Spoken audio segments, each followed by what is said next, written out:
Bleach, c'est une œuvre qui mène à la réflexion sur énormément de sujets. La place que l'on peut avoir dans le ou les mondes, la connaissance ou encore la conscience de soi. Mais je me suis toujours demandé pourquoi on n'avait jamais vu, ne serait-ce qu'un mec, par exemple du gouvernement japonais, on sait jamais, qui pourrait voir les Shinigami ou les holos. En fait, sûrement que Kubo ne voulait pas s'embarrasser à aller jusque-là dans le scénario, mais c'est souvent le cas dans les mangas de ce style, mais on aurait pu avoir un scénario totalement différent où tous les représentants, où les représentants de la Terre, si on peut les appeler comme ça, forment une sorte d'organisation un peu comme le Gotei 13 pour se défendre des holos, mais eux-mêmes, tu vois, par leurs propres moyens, par leurs propres armes, etc. Après, arrivé à ce stade de la réflexion, on peut se dire que les Shinigami assurent déjà staff, tu vois. Mais déjà, est-ce qu'ils sont toujours présents? Parce que des fois, tu vois, les Shinigami, des fois, ils arrivent en retard.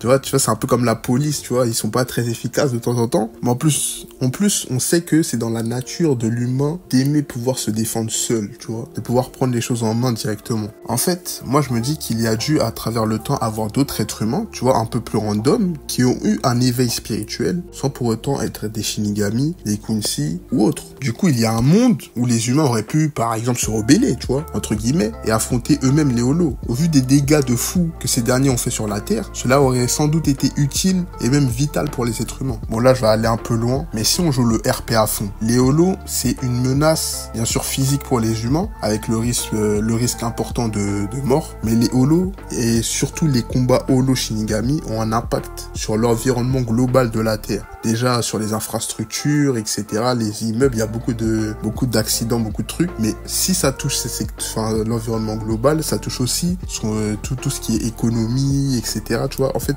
tous les grands sujets qui touchent l'ensemble des êtres humains. Donc, si on part de ce principe-là, les humains devraient être plus conscients de la menace certaine des holos sur leur civilisation. Et donc, ils devraient pouvoir mettre en place des modes d'action pour pouvoir lutter plus efficacement contre cette menace-là. Si on veut comparer, même si ça vaut ce que ça vaut, tu vois, les holos, c'est un peu une menace équivalente à une version encore beaucoup plus meurtrière que le Covid, par exemple, ou une sorte d'invasion extraterrestre. Après, une telle organisation aurait eu des impacts importants sur le scénario, parce que le rôle des Shinigami aurait été largement remis en question, et peut-être même qu'il y aurait eu une sorte d'affrontement, si on peut appeler ça comme ça, entre les holos et cette organisation humaine, justement. Parce que on sait que l'objectif des Shinigami à travers la chasse des holos, c'est de les libérer et de les envoyer à la Soul Society. Au contraire, les humains, vu les dégâts que les holos ils leur ont fait, tu vois, et vu la nature humaine aussi, ils auraient peut-être simplement voulu les détruire un peu à l'image des Quincy. Il y aurait eu alors un espèce de déséquilibre,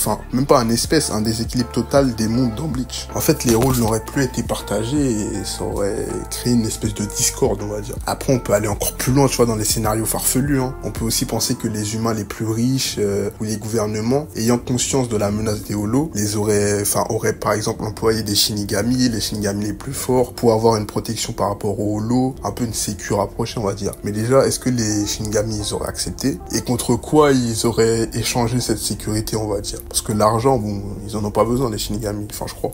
Et du coup, un mec comme Ichigo, il serait allié à qui finalement? Lui qui est lié à tous les mondes, mais qui à la base reste un humain, avec qui il serait allié? Les Quincy seraient-ils alliés aux humains? Est-ce que les humains auraient développé des capacités de combat similaires aux autres mondes? Ça fait beaucoup de questions. Et l'ensemble de ces questionnements, c'est peut-être la raison pour laquelle une organisation humaine de ce style n'existe pas à grande échelle dans Bleach. Le manga aurait été sans doute beaucoup plus long, mais est-ce que le fait que ce soit plus long, ça aurait fait que le manga aurait gardé le même sel, la même spécificité? Tout simplement, est-ce qu'il aurait été mieux? Parce que vu la fin de Bleach qui est un peu bâclée, etc., encore plus long, je sais pas si ça aurait été forcément mieux. Finalement, peut-être que ça aurait été mieux, on ne sait pas. Mais ce qui est sûr, c'est que l'histoire aurait pris un tout autre chemin, peut-être meilleur, on ne sait pas, mais sûrement plus long et beaucoup plus différent. Et maintenant qu'on a beaucoup débité, on peut pas retirer un paramètre très important quand même de cette réflexion-là. Et on va pas faire comme si les Fullbringers n'avaient pas existé. Mais ok, ils existent et vraiment ça décrit exactement la sorte d'organisation que j'ai évoquée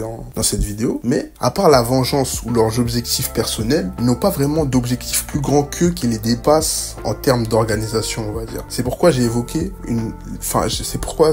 l'idée de grande échelle un peu. En tout cas, à travers tout ça, à travers cette réflexion d'ensemble, on va dire, on peut se rendre compte de la difficulté d'écrire une œuvre. C'est loin d'être un exercice aisé et c'est avec ce genre de réflexion un peu farfelu, je vous l'accorde, qu'on peut avoir une sorte d'idée du nombre de réflexions par lesquelles doit passer un auteur pour pouvoir écrire son histoire. Et franchement, ça force le respect.